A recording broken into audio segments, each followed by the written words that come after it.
thousands of people have mysteriously vanished in America's wilderness. Join us as we dive into the deep end of the unexplainable and try to piece together what happened. You are listening to Locations Unknown.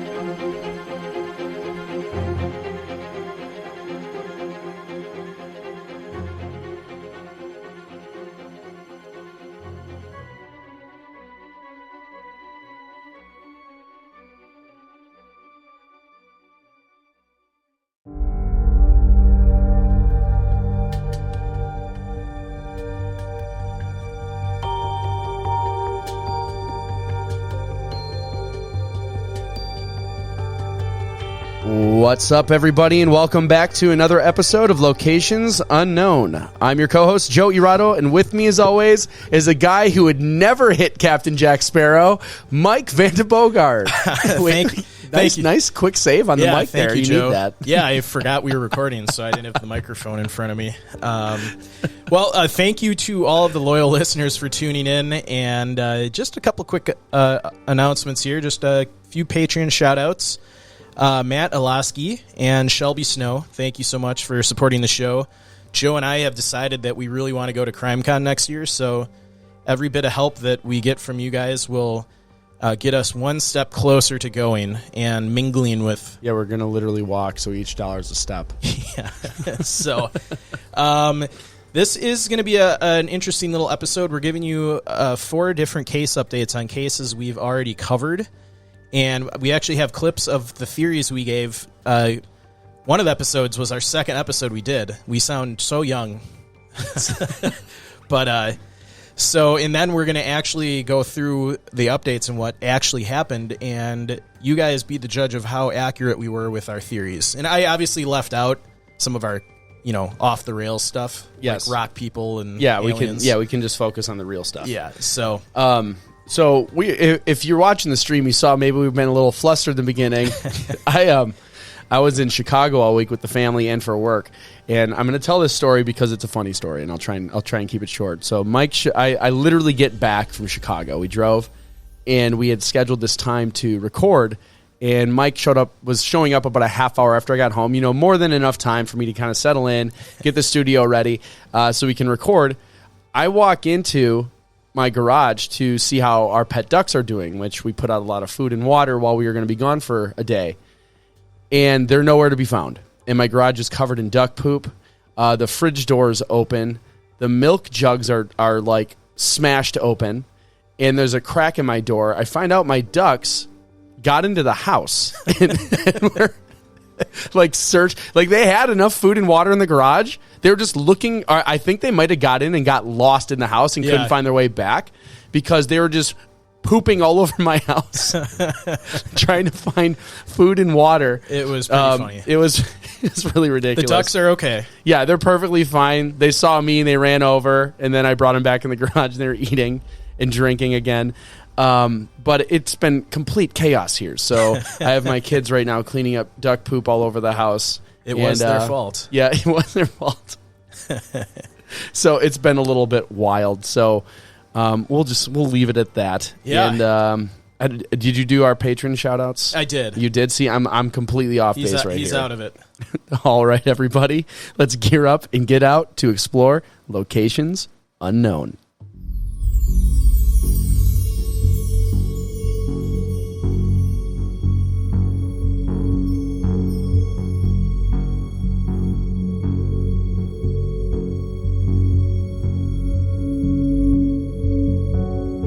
In this week's episode, we'll be reviewing updates to cases we have covered in the past.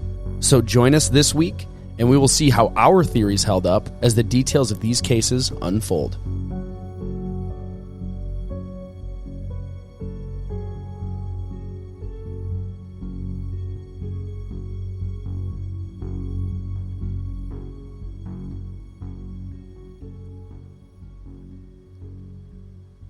All right, so the first case update we're going to look at is Gerren Kirk, which was episode 55.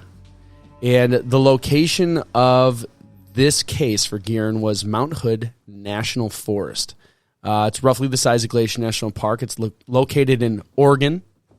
Did I say that right? You did. Okay, Oregon comprises of over 1 million acres. So, like we said, roughly the size of Glacier National Park. Quick character profile, just for refresh. His name was Gerren Kirk. Did you say when we did this episode? Oh, I did not. This is February 25th of this year. Yes. Okay, I did leave that out. That was my bad. Yeah. I am still so flustered. I just saw numbers and dashes, and I did not even attribute that as a date. I know. I just turned the AC off in case you heard. Yeah, we forgot to turn the AC off. Humming in the background. Yeah, we're very flustered. So, this past February 25th, episode 55, Gerren Kirk. The age of Gerren was 31. He went missing on December 3rd of 2014. No remains were found. He was a male. At the time of the disappearance, he was 31, as we said.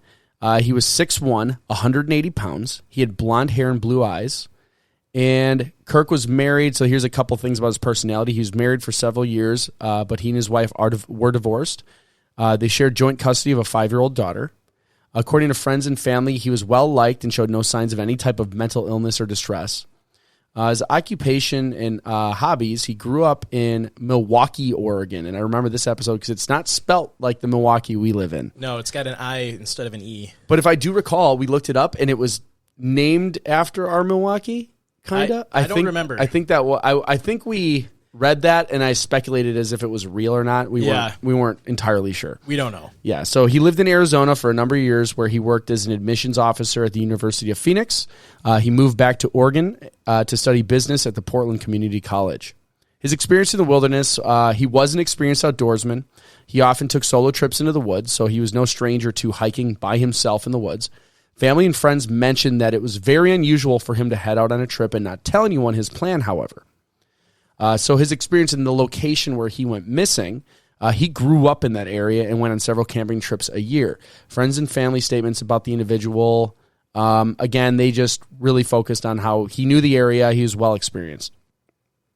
So the original case summary on December 3rd in 2014 was a Wednesday.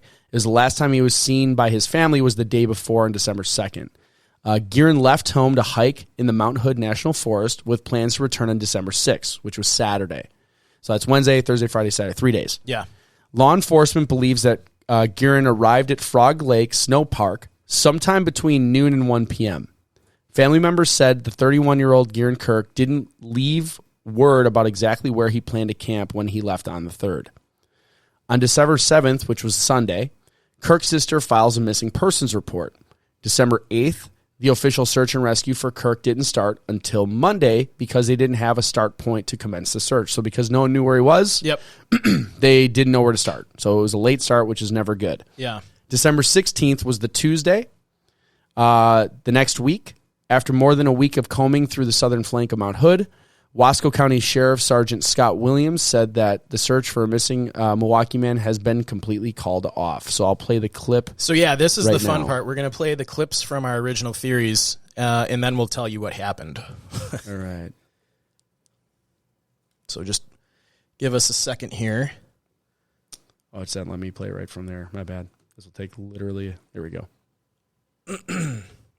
Number one theory is probably hypothermia and exposure due to him going out in bad weather in December in the Mount Hood area. What do you think? I would agree with that. Honestly, I think he succumbed to the elements. My theory, just kind of even I refined it while you were talking.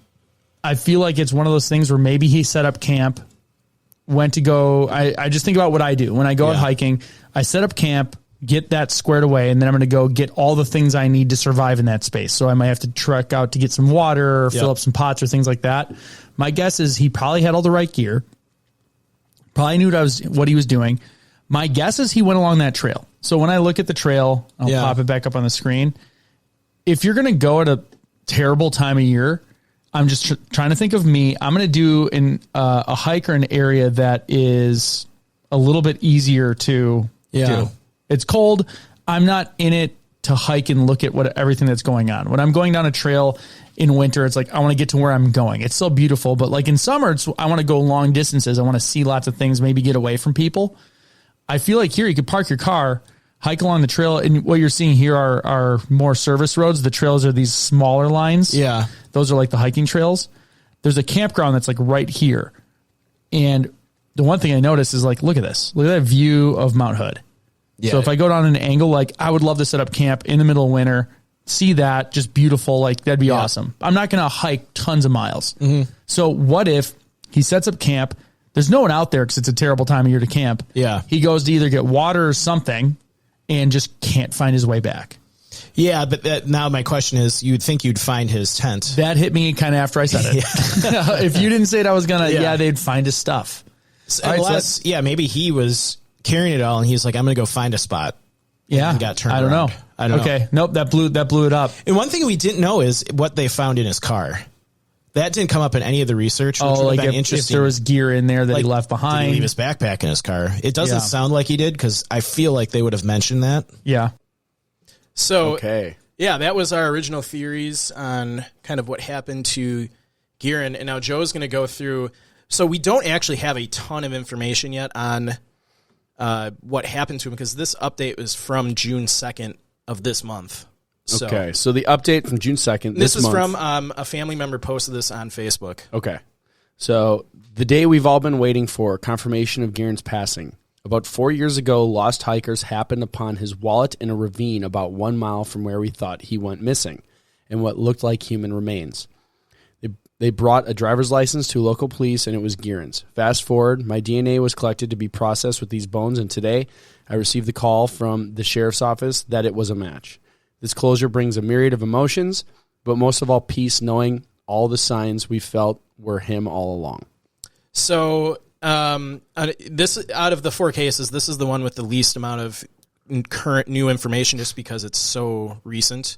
But yeah, so he was found in a ravine only about a mile from where he originally was kind of reported missing from. So that just shows you, a massive search can happen, and depending on where, if it sounds like he might have fallen. Yeah, that's what as soon as I was reading it, because full disclosure, I didn't read any of these, so I haven't seen any of these updates. Yeah. That's immediately what I thought is in the bad weather, if he was out hiking, walking around, Yep.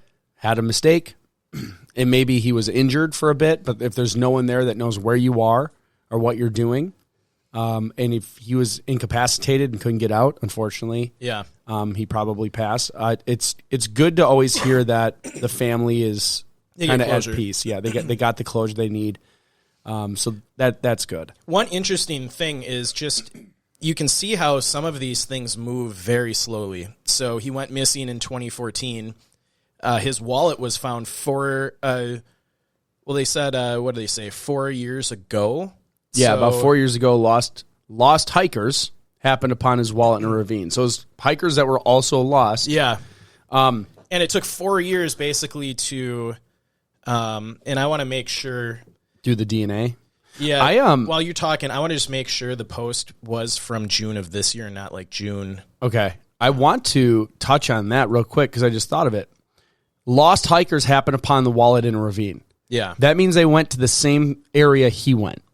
So there's something there that's basically pulling these people in for whatever reason. Maybe it's the views. Maybe it's something like that. The fact that they went to the same spot, but they were lost also. Yeah. So what I would really love to hear why they went there and what caused them to get lost. And it was June of this year. It was June of this year. Yeah, I confirmed it. So it took 4 years to basically confirm the DNA analysis. Oh, we get a big audience now. What are we at? 32,000 we got this month? Something like that. Something like that? Yeah. So if you know about this case or are one of those hikers, please reach out to us. Call the number because I would be very interested as to what got you there. Yeah. Because I wouldn't be surprised if it's the same thing that got here and there. Yeah, so moving on to our second case update. So Erika Lloyd, this was episode 32. We recorded this on December 5th of 2020.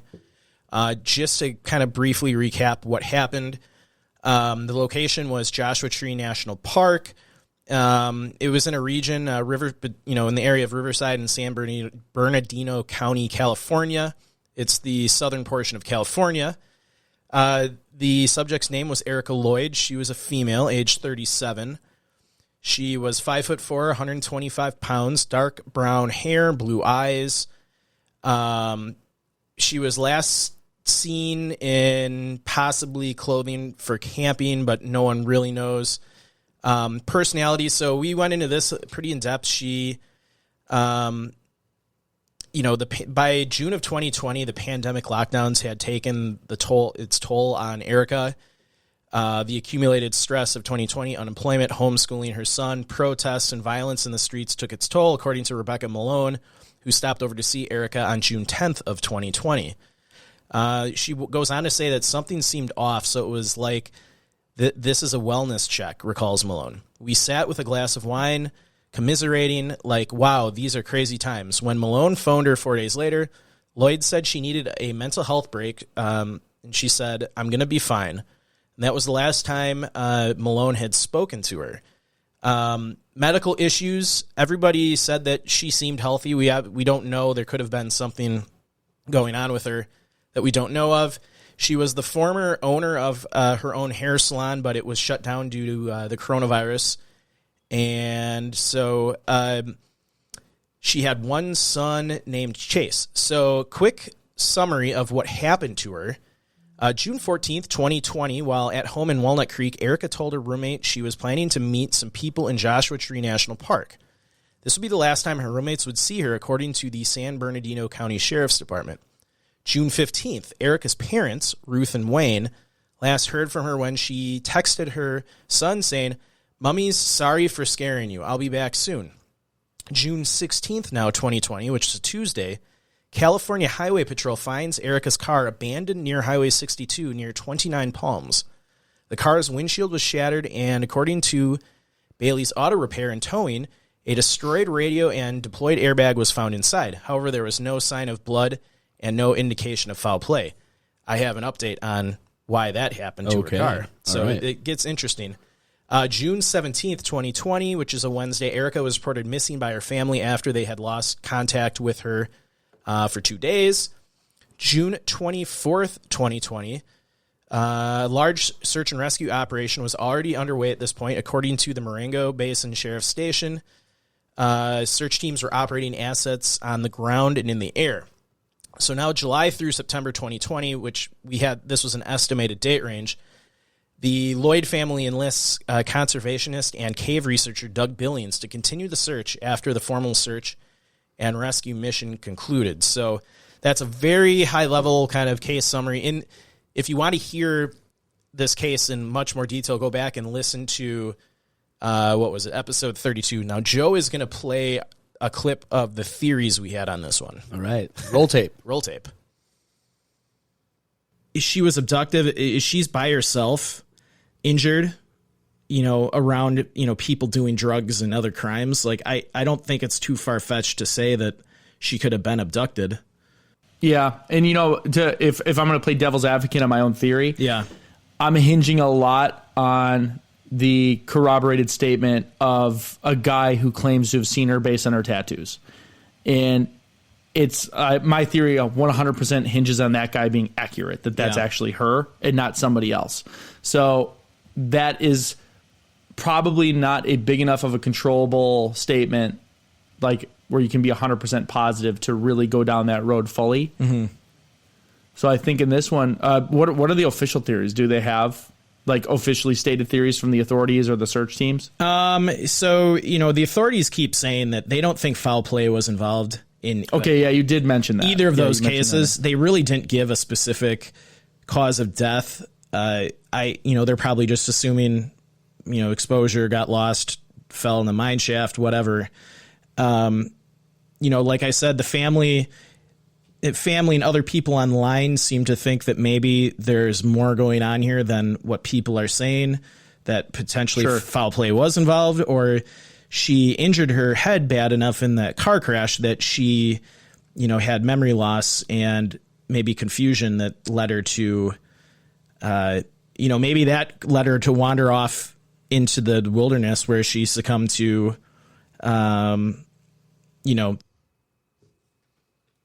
So, it sounds like I was kind of going towards she got injured in her car and then wandered off into the desert where she then perished. So we got an update on this one actually January 31st of 2021. So I'm going to kind of go through what's happened. So Erika Lloyd, who had been missing since taking a road trip to Joshua Tree National Park back in June, has been found dead, according to her brother in a Facebook post.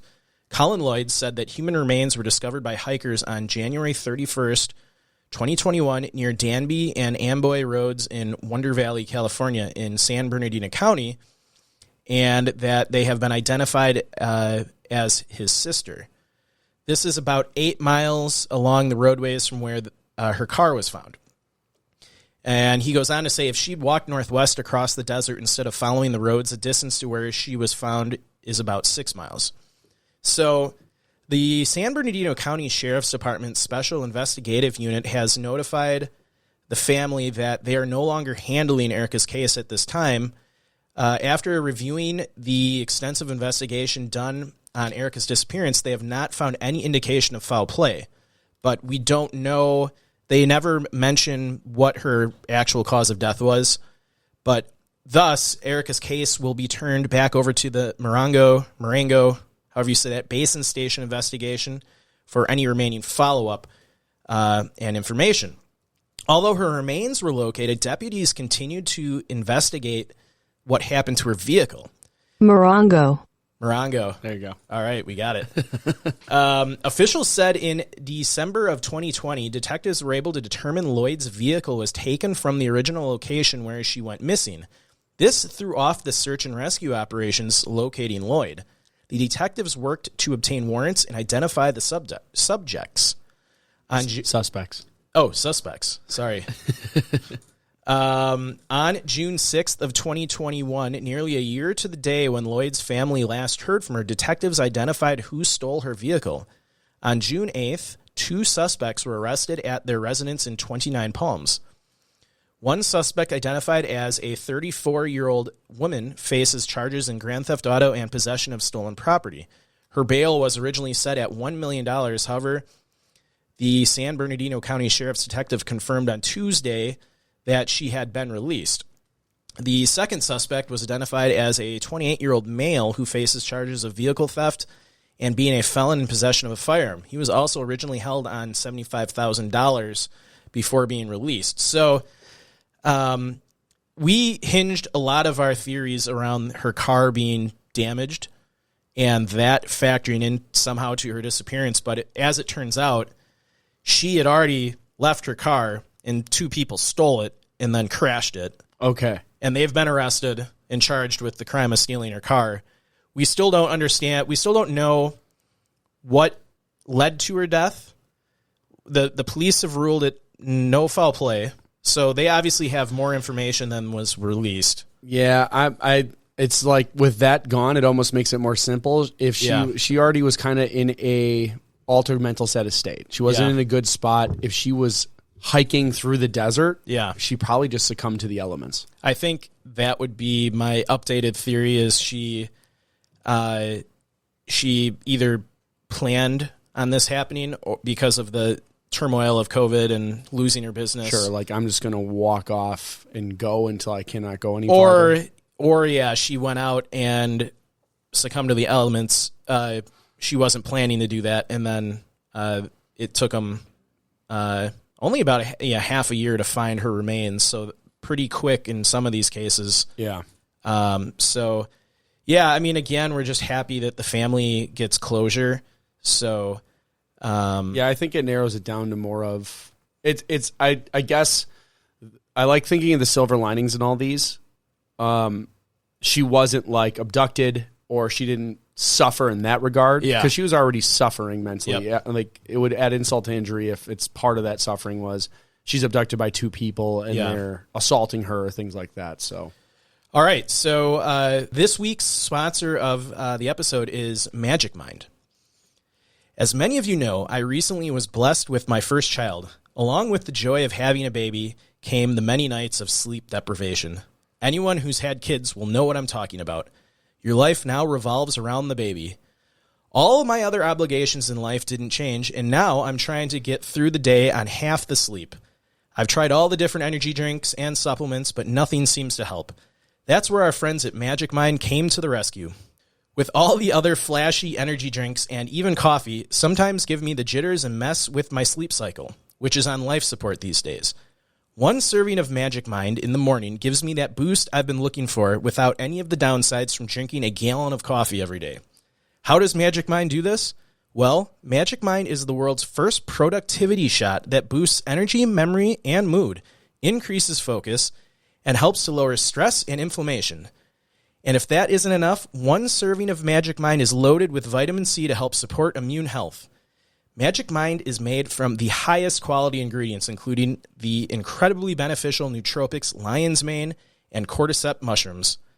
While some energy drinks pull stunts to raise awareness, like having a guy jump out of a high-altitude balloon, Magic Mind is actually trying to do good in the world.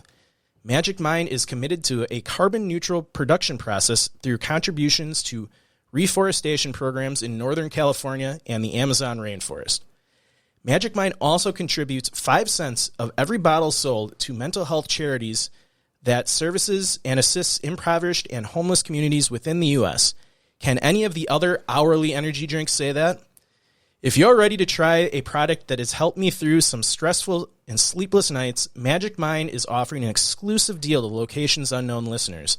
Right now, with the discount code Unknown20 at checkout, you can get 20% off your first one-time purchase. But I think you'll like this product so much, they're offering 40% off on your first subscription. Just use the same discount code Unknown20 at checkout, but hurry. The discount codes are only good for 10 days. To take advantage of these offers, visit magicmind.co/unknown. That is magicmind.co/unknown. If you're going to go through the day tired and groggy, do what I did and give Magic Mind a try. So I was Joe was holding it up. I was holding it up, and I was also making you drink it. No, for whoever's watching, I actually slammed one of these in the middle because I realized I'm like, oh, we have these products literally right here, and I'm all flustered. So I slammed one of these. So you'll start seeing real time changes in my mood and my ability to do this show and not freak out. Yes. No, it tastes great. It actually was really refreshing. Yeah, I've been taking them for a while, and I definitely feel that it's helping. I'm not lying when I say that I'm getting half the sleep, but still have the same obligations in life. Yeah, and I'm one of those people that can drink like Starbucks coffee right before bed and sleep. Still I don't know fall how asleep. You can do that. That's ridiculous. But coffee just doesn't work anymore, and that other stuff makes me jittery. So yeah. All right. Well, moving on to our next case. Yeah, I'll give an update at the end of how I'm feeling. Yeah. I'll be honest, because I know you use it. I haven't really used it. So yeah, that's what we said in the one thing. Like, we actually use this stuff. Yes, and that's why we've gotten other offers from sponsors. We only take stuff that we actually use and like. So yeah. All right. Case update number 3. Bobby Bizup. This was a case we did. This is our 3rd episode ever. Yes, way back in the day. Yeah, way back in the day. We're going to go in the Wayback Machine. What show is that, the Wayback Machine? I have no clue. That was a kid's show, I think, from when we were kids. It's January 17th of 2019. So the 3rd episode, we are still young guns. Young guns. In this game, getting like 5 downloads a week maybe. Yeah. And thinking like, this is a fun hobby. This is just fun. It was brutal. Yeah, I couldn't even get my mom to listen to this show at that point, I think. So sad. It's so sad. So the location of this episode was Camp St. Milo at Estes Park, right on the eastern border of Rocky Mountain National Park. And this is in Colorado. We talked to, this was Dave Haskin. Correct. The search and rescue guy. We talked to him. Yep, because I think episode 4 is his full interview. Yeah. And it's cool. You can still go to the church that this camp was based off. It's a beautiful area. Yes. So the name of the profile that we were covering was Bobby Bizup. He was a young male. At the time of his disappearance, he was 10 years old. So remains were found in a ravine, heavy underbrush just below the timberline in Mount Meeker. This is behind the camp, up a mountain. Yeah. The ravine and the area surrounding it had all been a part of the original search. So how did it get there, and why wasn't it found during the original search? This was the things that we were really trying to cover back when we were doing this. Yeah. Now, Bobby did have a few medical issues. He was hard of hearing, and he didn't speak much. He was deaf, but he did wear hearing aids, so he was able to hear, but it wasn't that well. Yes. And did we say when he went missing? I don't think I have it here, but it was in like 1958. Yeah, it was a long time ago. Yeah. I do love because we copied the notes from here. We put occupation, hobby, child. Yeah. Experience in the wilderness, child. None. We weren't too refined back in episode 3. Oh no, I love those days. Going back to the OG stuff. Yeah. So the summary of the case: the St. Malo Retreat, also known as Chapel on the Rock, was built in 1936 on land donated by Mr. and Mrs. Oscar Malo. The concept of the Chapel on the Rock was founded by Monsignor Joseph Bossetti in 1916 when he came across a very large rock formation just east of the Rocky Mountain National Park. He was inspired by the biblical phrase, "Upon this rock I will build my church," and the church was donated to the Archdiocese of Denver. And so as we said before, the southeast border of the park. At that time, the facility was used as a boys' camp, led by priests and seminarians. I almost said Sumerians. Seminarians. Bobby Bizup, the only son of Master Sergeant Joseph Bizup, attended the camp. Bobby was mostly deaf, didn't speak clearly, so he mostly kept to himself, but he definitely loved fishing. On August 15th, 1958, Bobby was fishing down by Cabin Creek while attending the summer camp at the Malo Retreat. It was a warm summer month. At 6 p.m. that night, a camp counselor approached Bobby and informed him that it was time for dinner. The two of them were said to have been walking down the hill back towards camp. The counselor noted that Bobby was just behind him. At some point along the path, he turned around to see Bobby's progress, and he was missing. The trail was a straight shot from where Bobby was fishing to the camp, which is what really puzzled the SAR officials.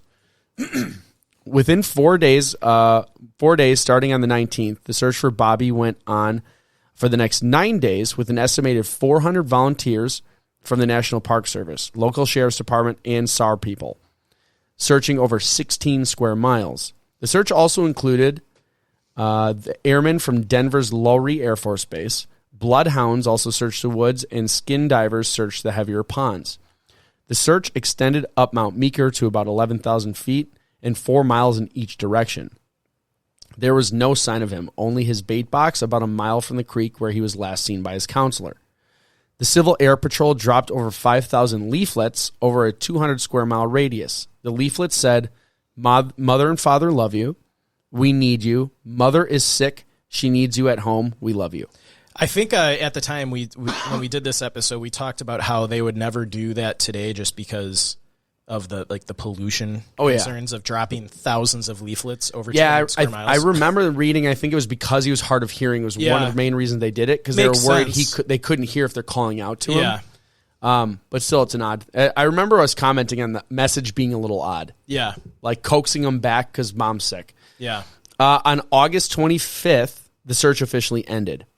Now we're going to fast forward to June 6, 1959. 3 camp counselors from the St. Malo's Retreat, including one of them who helped lead the original search for Bobby, came across part of a hearing aid, scraps of clothing, and some bones 2,000 feet up from the retreat, all later confirmed to be Bobby's remains.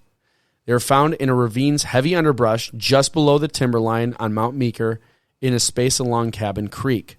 So now we're going to go to the clip of our theories during that time.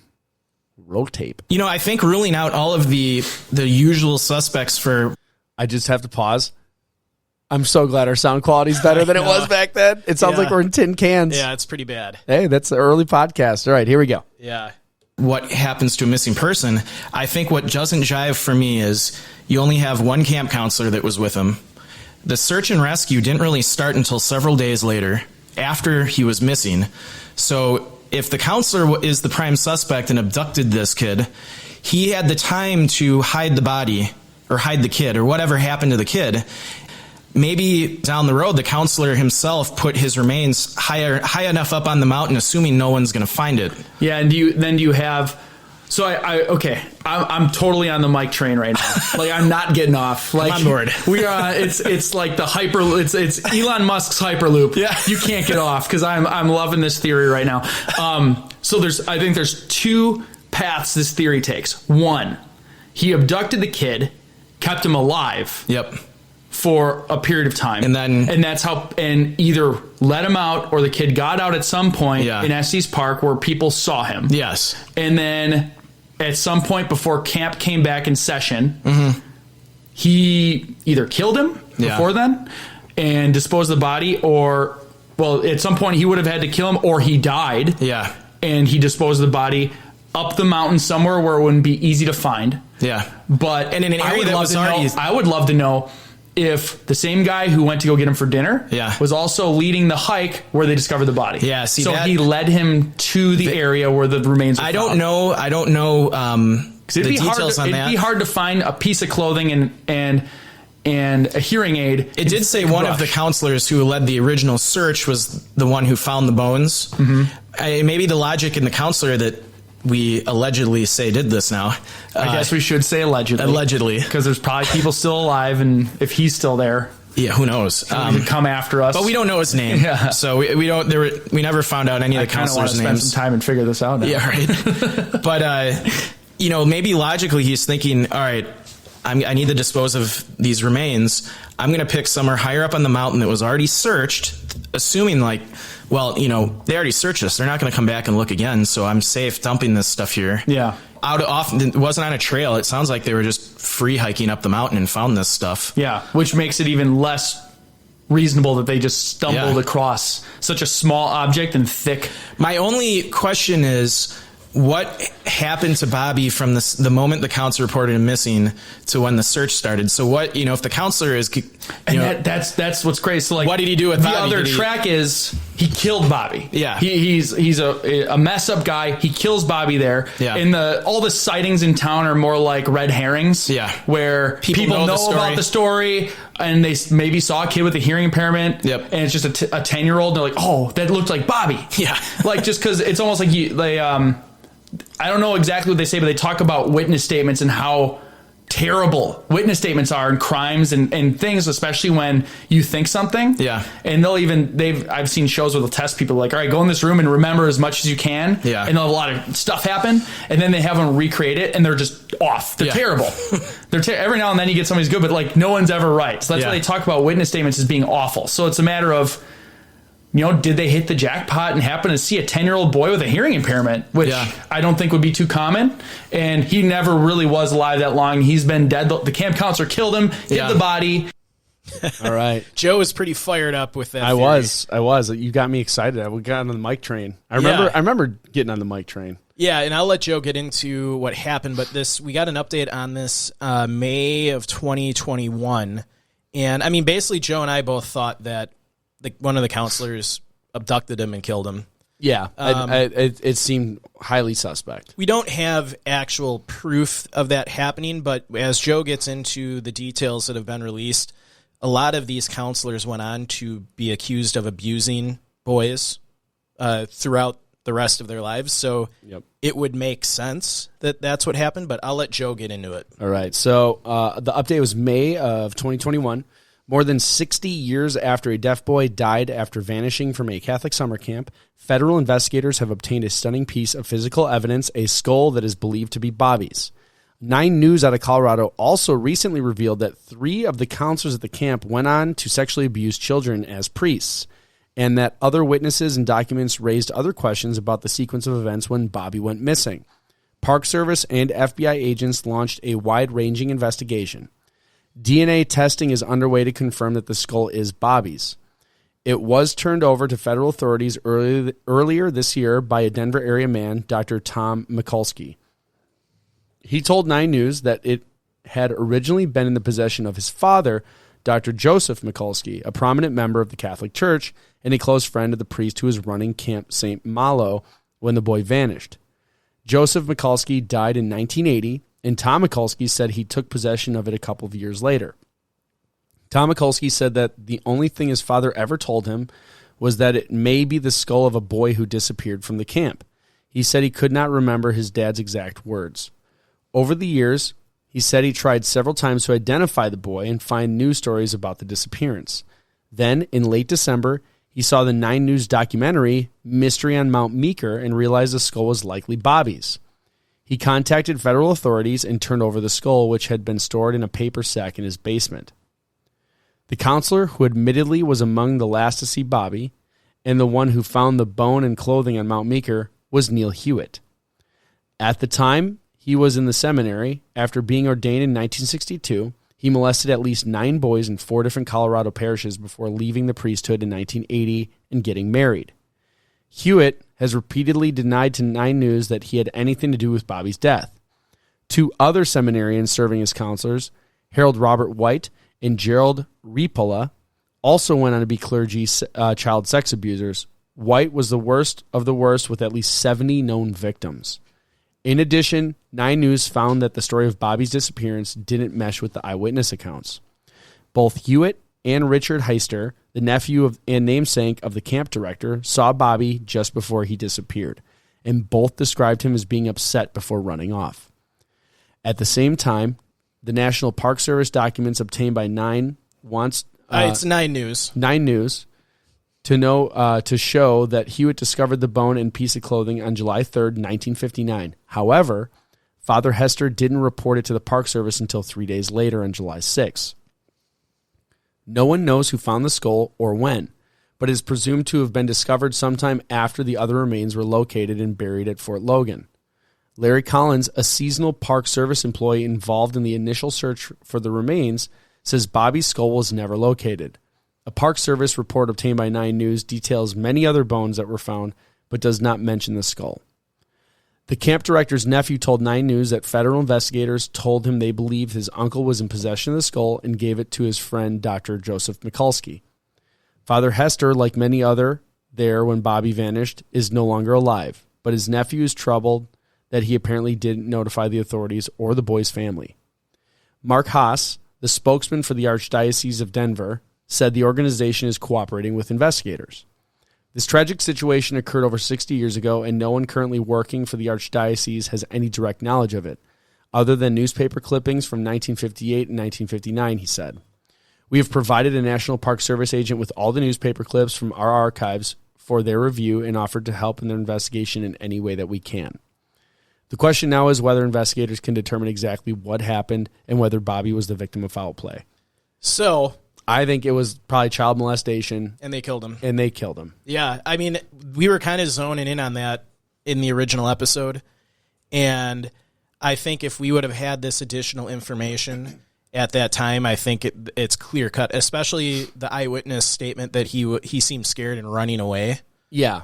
And then just the fact that, I mean, most of the counselors that were around Bobby at the time of his disappearance went on to commit heinous crimes of child abuse. Yeah, it could have been like their first one. I mean, we don't know they did it, but a lot of the dots are connected. They're not alive anymore. I'll accuse them. I think they did. Yeah. You have a disabled boy that doesn't talk. Yeah. A very victim like that. That's somebody that you'd probably want to prey on. Yeah, because you have the least likelihood of getting in trouble. It's truly a sad story, especially it's very disturbing, especially as a new father now that kind of stuff happens. It hits you different. You just got to hope that Bobby, whatever happened to him, it wasn't it was quick. Yeah, and I feel terrible. But I remember from that case, he was already not living the best life because he was picked on, he was teased a lot. So then you add that to it, it's just absolutely terrible and awful. Terrible, but I'm glad the case has been reopened and is being investigated by the FBI and the Park Service, and that they outed all those guys. Yeah, and 100%. we know their names now, and yes. Real pieces of human trash that could do stuff like that, Yeah. and we'll keep following this case to see if anyone ever gets charged or if they determine the cause of death or anything. So we'll keep you updated. So what's good is it sounds like all the people now that were involved are very open to helping and realizing that either their organization or their family or whoever did have some sort of wrong play, and they're trying to make amends by being as helpful as possible. So I hope that continues, and we'll update if we hear anything else. Yeah, so, okay, moving on to our fourth and final case, Paul Miller. This is going even further back, episode 2. We recorded this on 12/16 of 2018. This was, we also talked to the PIO of Joshua Tree, which at the time it was pretty exciting because, it was our second episode. And we got the director of the park, basically, to talk to us. Yep. So this happened again, another Joshua Tree National Park case. Paul Miller, male, 51. And I just want to make sure it was Joshua Tree, right? Yes, because it was 29 Palms. It's Kinda- like the same area that Erika Lloyd's. Okay. I was like, did I just 29 copy Palms or 19 Palms? 29. 29 I was Palms. like, did I just copy accidentally the same? But No, it's literally the same area. And Yeah. and I remember when we did that, I'm like, didn't we do a case like that? I felt the Yeah. same way when we did the episode. So, like we said, Paul Miller, male. He was from Guelph, Ontario, Canada. Probably said that wrong. Guelph, Ontario, Canada. We can get Canadian names wrong. Yeah. Sorry, Canada. He was age 51. His wife was Stephanie. She was a kindergarten teacher in the Waterloo region. Paul was a materials manager at a water treatment filtration company. They had 2 children, both graduates of the public high school in their area, and one was named Dryden, age 21, and the other was Tiana, age 19. He was 5'5", 160 pounds. His hair color was salt and pepper.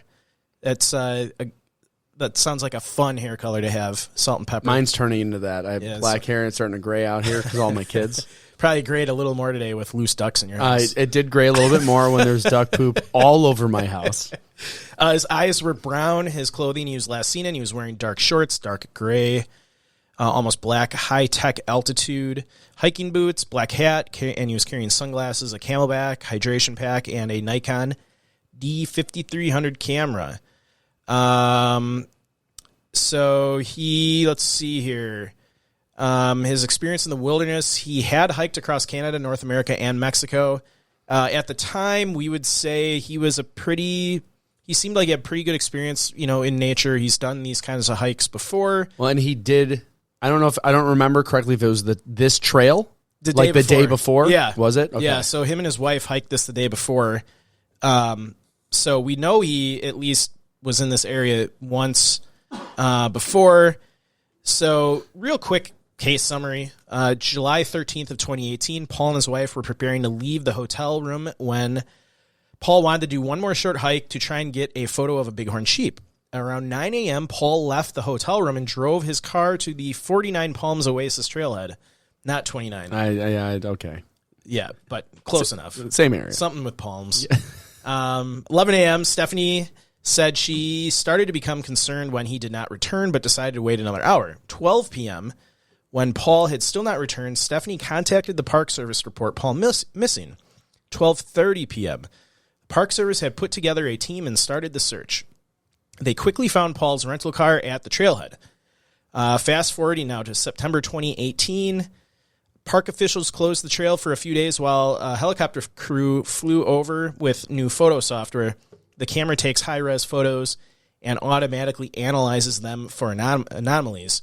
We went into this pretty in depth in this episode. Pretty cool technology. Basically, they take thousands and thousands of pictures of the landscape, and they send all those pictures through a computer, and then it analyzes for things that basically aren't nature. And then it flags those, and humans actually take a look at those pictures. So pretty cool stuff. Finally, just to recap the search effort for him, since July 13th, park staff have coordinated an extensive search, including teams doing technical, ground, helicopter, canine, and tracking searches. To date, the searches included 20 canine units and over 600 searchers, putting in more than 6,000 hours to find Miller. The heat has hindered efforts and forced rescuers to at times start at 4 a.m., and by 9 a.m., they are returning to the command post exhausted. So pretty tough conditions to search in and hike. So now Joe is going to play our theories. All right, rolling clip. We'll jump into our theories, really. So we kind of talked about animals. I think exposure is extremely relevant. Yeah. He disappeared around noon in the desert. 105, 110 degrees is not uncommon, dry heat. So I'd say exposure for sure. Yeah, with exposure, anybody that's hiked in desert climates, dehydration does cause people to not think clearly. I mean, there's a chance that he got dehydrated wandered off the trail, maybe walked for several miles just out into the desert. Somehow he walked like into some sort of delirious haze. Which, Yeah. I mean, that's actually a very good point, because you hear about the people that think they see water or things like that in the desert. Granted, he was going towards an oasis, but again, you have a situation where maybe you're just unaware of what's really going on. So he's normally a hiker, but you can kind of get caught in those situations where you're not really sure, and then maybe it was just one of those times he was in the desert the day before. Yeah. So he had a lot of sun exposure the day before. Maybe he brought out enough water, but wasn't really attuned to the symptoms that he was having. He's traveling a lot. So if you get out and get delirious, did he go off trail and then think he was on the trail and just kept walking? And So you kind of touched on, I'll get into what happened to him, but you kind of touched on in your theory there way back in the day, that he got lost by walking the wrong way. And sure enough, as I get into what happened, I think you were pretty accurate. Well, So we got an update on Paul Miller's case, December of 2019. The National Park Service and San Bernardino County Sheriff's Department are investigating the discovery of human remains found in a remote and rocky portion of Joshua Tree National Park, according to park staff. Dental records would go on to confirm that the human remains found inside the park were Paul's. On December 21st, Joshua Tree National Park authorities reported that on December 19th, human remains had been found near the trail. The discovery came through photographs from a drone flyover of the area in November. So pretty cool. One of the drones actually found the remains. yep.